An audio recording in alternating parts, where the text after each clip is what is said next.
everyone! Welcome to my vlog.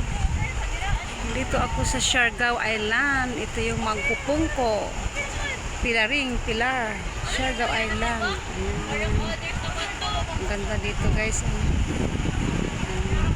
Yan ang mga alon. Ang lalaki ng mga alon doon sa taas sa unahan. Yan.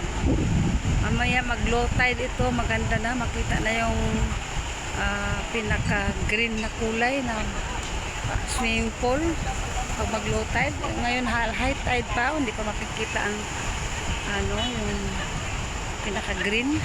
Ayan, yung mga apam din dito guys. Yung apam dito kasi Magpupungko Pilar, Siargao Island.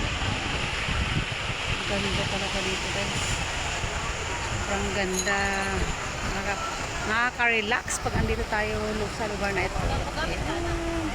Thank you for watching.